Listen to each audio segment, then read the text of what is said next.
indiciamentos pormenorizados por cada indivíduo, de acordo com o acervo probatório disponibilizado a esta CPMI, seja por meio de documentos sigilosos, seja por meio de documentos públicos ou ainda por meio de prova obtidos por outros canais, inclusive reportagem de imprensa. Alertamos de antemão que os elementos probatórios serão, em alguns casos, sumariamente citados, para evitar repetições desnecessárias de fatos extensamente discutidos em outro ponto deste relatório. Ressaltamos que cada um dos indiciamentos pode possuir relação com outro, de modo que... Isso aí, os parlamentares estão aqui na frente, estão com dificuldade de ouvir por causa do barulho aí atrás. Desculpe, relator. E o voto da relatora já está disponível aí pelo meio eletrônico. Ressaltamos que cada um dos indiciamentos pode possuir relação com outro, de modo que a atuação dos agentes se complementa em muitos casos e precisa ser contextualizada nesse vínculo indissociável. Assim, é necessária a leitura global do relatório e dos indiciamentos para integral compreensão. Um último esclarecimento é necessário. Alguns comportamentos poderiam ensejar em uma leitura mais rigorosa o indiciamento do sujeito na prática de atos ilícitos, seja de natureza criminal, civil ou administrativa.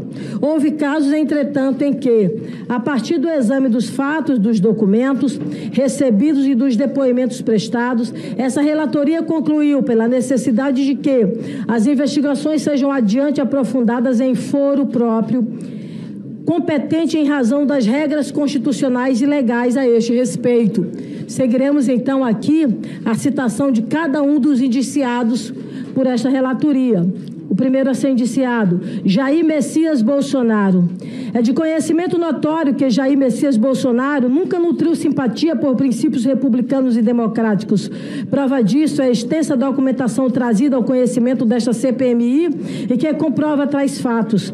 Jair Bolsonaro foi eleito presidente da República e desde o primeiro dia de seu governo atentou contra as instituições estatais, principalmente aquelas que significavam de alguma forma obstáculo ao seu plano de poder.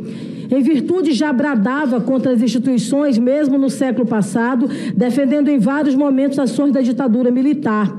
Para atingir seu intento, o então presidente da República instrumentalizou não somente órgãos, instituições e agentes públicos, mas também explorou a vulnerabilidade e a esperança de milhares de pessoas. Jair Bolsonaro nunca foi um conservador no sentido tradicional do termo, nunca tendo defendido a manutenção das instituições, a prudência que deveria nortear a conduta verdadeiramente conservadora, nunca havia acompanhado sua figura e dela se manteve distante quando ocupou a relevantíssima função de presidente da República. Visto como figura mítica por seus apoiadores, Jair Bolsonaro se utilizou como pôde do aparato estatal para atingir o seu objetivo maior, cupinizar as instituições republicanas brasileiras até o seu total esfacelamento, de modo a se manter no poder de forma perene e autoritária. O então presidente tem responsabilidade direta como mentor moral por grande parte dos ataques perpetrados a todas as figuras republicanas que impuseram qualquer tipo de empecilho à sua empreitada golpista. Agentes públicos, jornalistas, empresários, militares, membros dos poderes, todos sofreram ataques incessantes por parte de Jair Bolsonaro e de seus apoiadores, muitos deles ocupantes de cargos públicos que se utilizavam da máquina estatal para coagir e agredir pessoas. Na CPI da pandemia realizada no âmbito do Senado Federal, ficou evidente a utilização do denominado gabinete do ódio para produzir e disseminar notícias falsas, bem como para realizar ataques em massa a adversários políticos utilizando-se de bots. Àquela altura, tal estrutura foi responsável pela morte de milhares de brasileiros. Ademais, o então presidente alimentou a violência entre a população brasileira durante vários eventos no período pré-eleitoral de 2022. Nos discursos dizia que o Brasil estaria atravessando uma batalha, estando de um lado seus apoiadores e do outro aqueles que discordasse minimamente de suas e de outro qualquer um que discordasse minimamente das ideias bolsonaristas. Obrigada, querida. Bolsonaro também descredibilizou por diversas vezes o processo eleitoral ao longo de sua carreira política, proferindo inclusive discursos como: através do voto você não vai mudar nada neste país, nada, absolutamente nada. Você só vai mudar, infelizmente, quando nós partirmos para uma guerra civil aqui dentro, fazendo um trabalho que o regime militar não fez, matando 30 mil e começando por FHC. E se for morrer alguns inocentes, tudo bem. Neste passo, mesmo durante a campanha de 2018, questionava a lisura do pleito presidencial, afirmando que a urna eletrônica utilizada para a votação não seria auditável e, por isso, sujeita a fraudes, como citado em outros pontos deste relatório. Bolsonaro fez inúmeras lives durante o exercício do mandato de presidente, questionando o sistema eletrônico de votação, ocasiões em que sequer apresentava fundamento técnico ou fático concreto. Em uma das lives, Bolsonaro vazou o teor de um processo sigiloso em que apurava a invasão dos sistemas do TSE.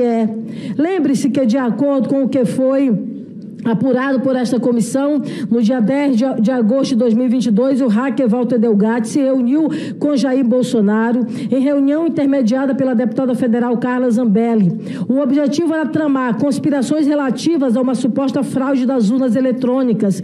Uma delas seria a produção de um código-fonte adulterado que pudesse ser utilizado em uma urna específica para uso em propaganda eleitoral.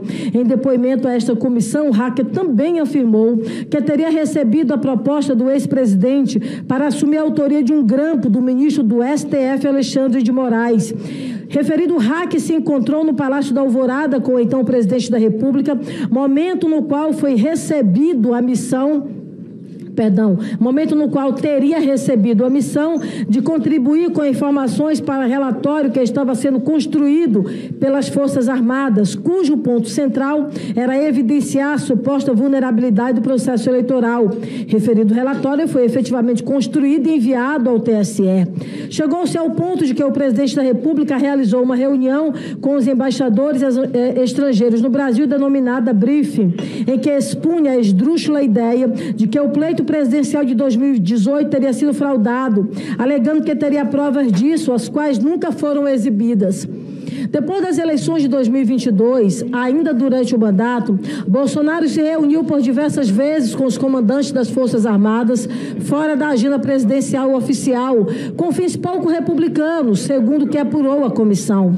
Também neste período iniciaram-se os acampamentos de teor golpista em frente às instituições militares por todo o Brasil. Um dos acampamentos foi instalado em frente ao quartel-general do Exército, adjacente à quadra residencial de general do setor militar urbano em Brasília. Desde o início, os acampamentos apresentavam cartazes e faixas de natureza antidemocrática, clamando por intervenção militar com Bolsonaro no poder. Dentre outras mensagens, conforme apresentado ao longo deste trabalho, nunca houve qualquer discurso ou pedido de Jair Bolsonaro para que os acampamentos fossem desmobilizados. Na prática, houve verdadeiro silêncio eloquente do então ocupante do posto de presidente da República, incentivando os acampados a permanecerem nos locais, na esteira da instrumentalização do aparato estatal para a permanência do poder.